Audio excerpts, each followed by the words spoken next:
Thank you. Thank you, Chairman Sir, and thank you, organizing team of this Khandelwal Science Stage Show, to have given me this opportunity to present something in this series. And it reminds me the visit of Professor Khandelwal in late 1980s to my house in Patna, and he stayed with me for some 24 hours or so. And in the morning, when I prepared hot water for his bath, and he saw the heater that I made from the things which were available, some tin lids of some boxes and so on, he was very happy, and he remarked that yes, the house of a physics teacher should look like this. So, okay, not going into that memory lane further, let me present this science show. The most important feature in a stage show, I believe, is the element of surprise.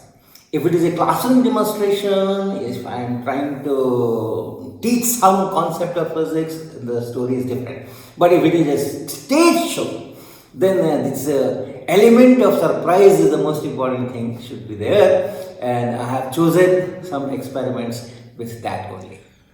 So my experiment starts here. I have a polythene bag in which there are two plastic sheets. I'll just take it out and then you will see it more closely. But there are two of them, and I am taking these two sheets out of this bag.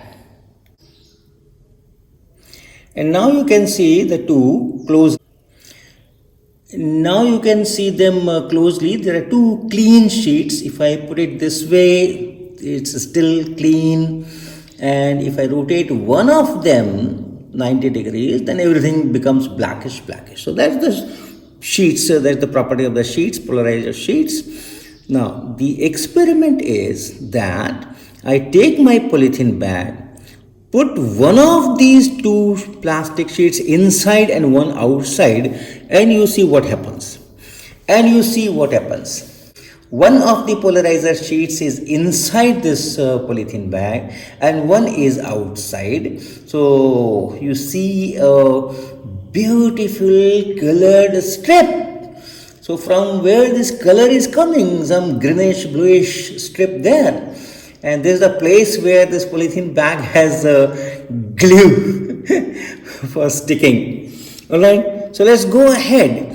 I will be rotating this polythene bag, one wall of which is between these two plastic sheets, these two polarizers, and you see what happens to that entire polythene bag wall.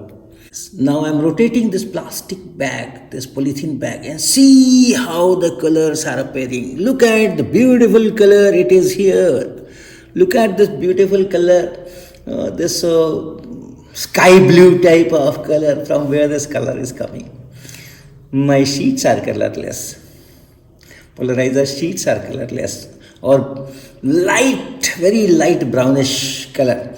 And my polythene bag is definitely colorless. But in this particular orientation of this polythene bag, you see this beautiful sky blue color. And let's rotate it further. I am rotating it further, and you see the color is fading. Here the maximum, and it fades both ways. I rotate it this way, the colors fade. It becomes very clean here. And rotate it further, it again becomes colorful. Okay, so that's one. Next, I cross the two plastic sheets, the two polarizers. So light is not coming through both of them. Again, one in the bag, one outside the bag. See the strip color changed. Strip color is now changed, and see the color of this bag itself in this orientation. What a beautiful golden color appearing. Okay. And the strip color itself is also very beautiful. So that is the game of polarizers and polythene sheets. Our polythenes for carrying kitchen material is an excellent physics apparatus. They are called birefringent material.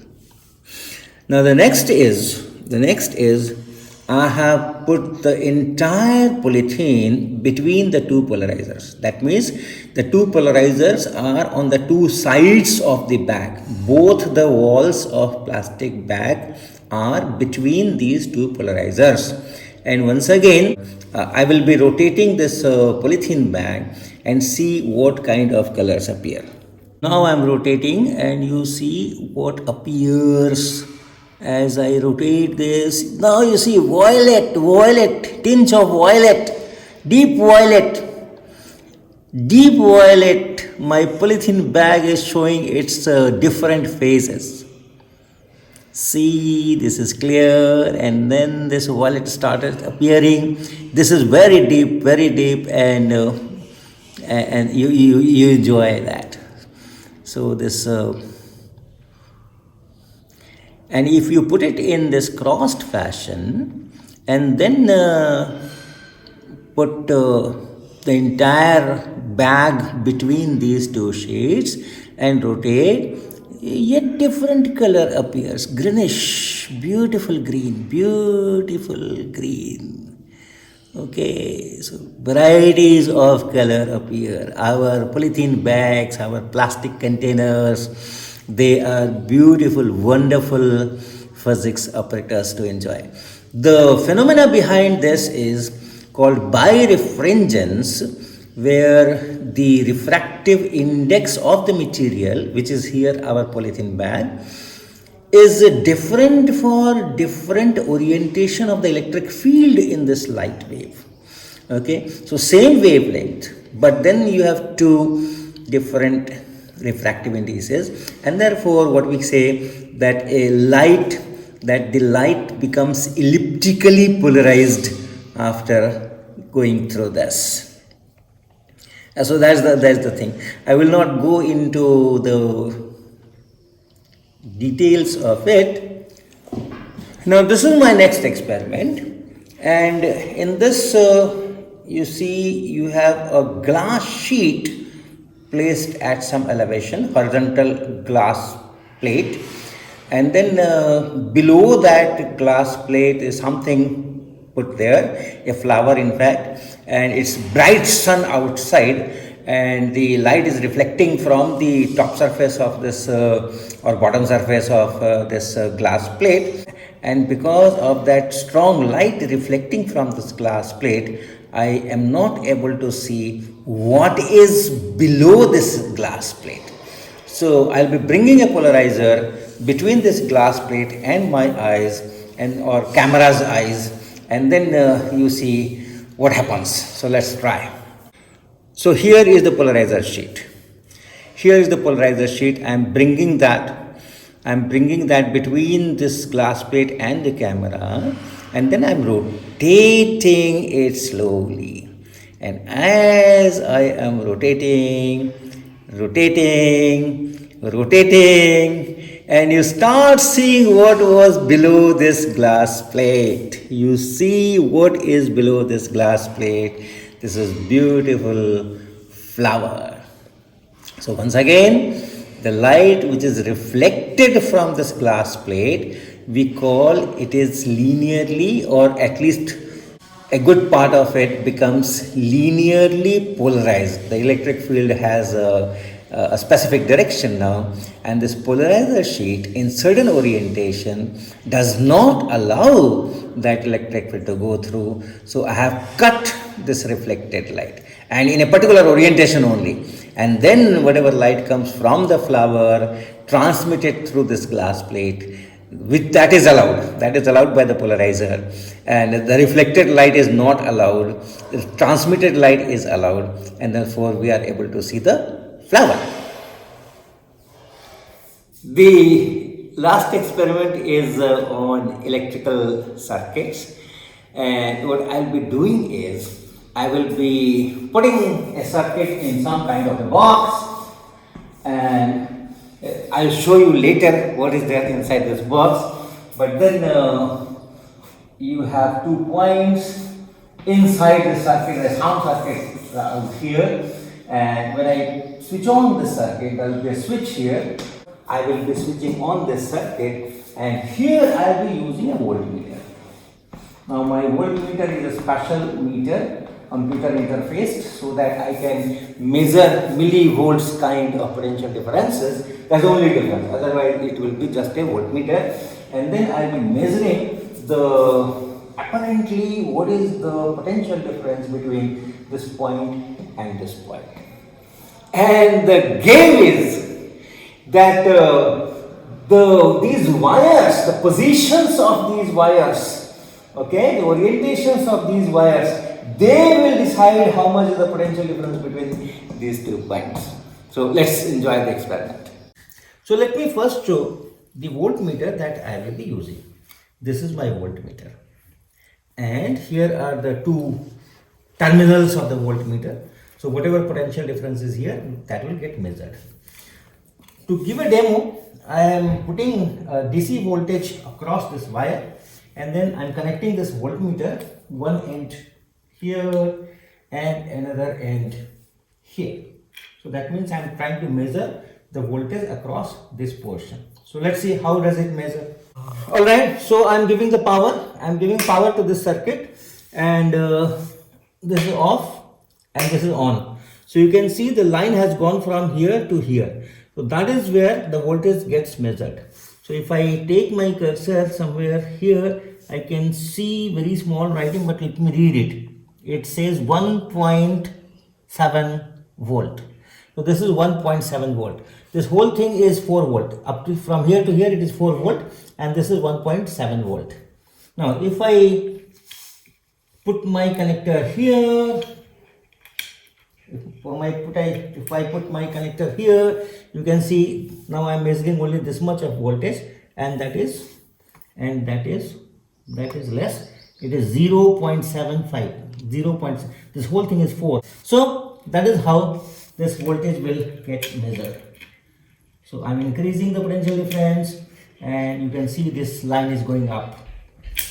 Let's see how I measure the AC voltage. So now I am giving AC to this coil. Here is the transformer, and this transformer output is given at the end of this coil, and my voltmeters are connected between these 2 points. So let us see how this voltage, AC voltage, is shown on the computer display. Okay. Yes. So focus on this yellow line. At present I have not given the power, and it is at 0. Now I am giving the power, and you see what happens. Actually this is time. This x-axis is time, and this voltage. So this AC voltage is being shown like this. What is the maximum? What is the maximum? If I put my cursor here at maximum, let us say somewhere here, then the number shown is here. So this is 1.52 volts. This maximum is 1.52 volt, and then the minimum, which is somewhere here, is minus 1.54 volts. So 3 volt is the peak to peak difference, plus 1.5 here, minus 1.5 here.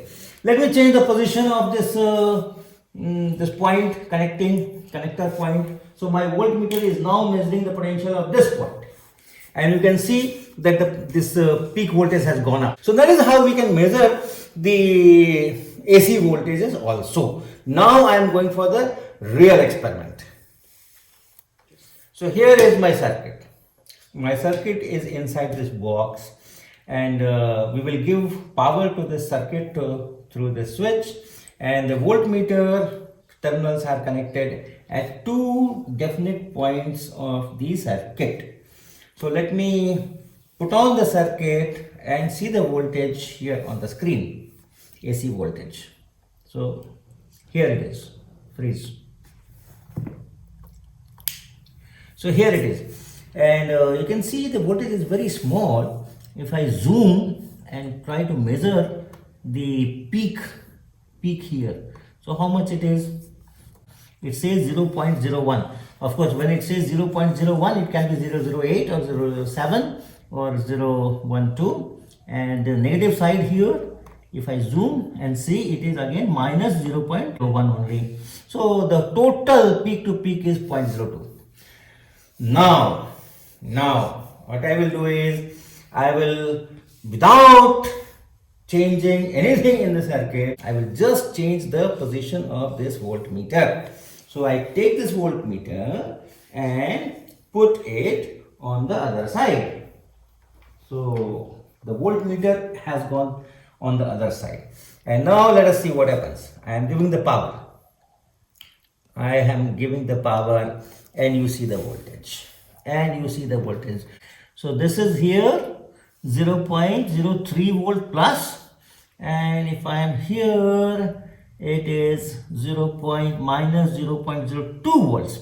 And of course 0.001, 002, those are uncertainties. Roughly it is 0.05. It was 0.02 and now it is 0.05. So 2.5 times only position of the voltmeter. No change in the circuit. Same 2 points on the circuit. I am trying to measure the voltage across and the position is changing. Now let me do something else. Again, without disturbing anything in the circuit, let me wrap this wire and give it a loop shape. So I am wrapping it this way. And then see what happens. Unfreeze. See the difference. Potential difference between the same 2 points of the circuit. 0.03 here and minus 0.03 here. So you can see the change. Let me also wrap this blue one. Around this box and see what happens. I am giving the power and see what happens. It has almost gone to 0. Let me wrap it in the other fashion. So not from this side but this side. Let me wrap it this way.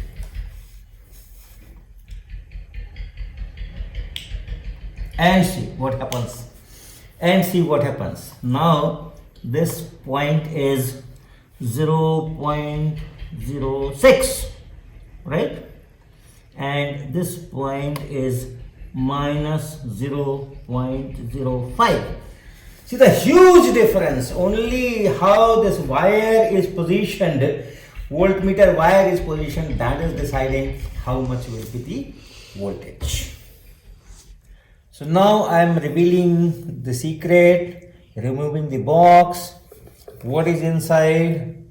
Inside I have a coil here, few thousand turns, and then the power is given through this switch and this plug.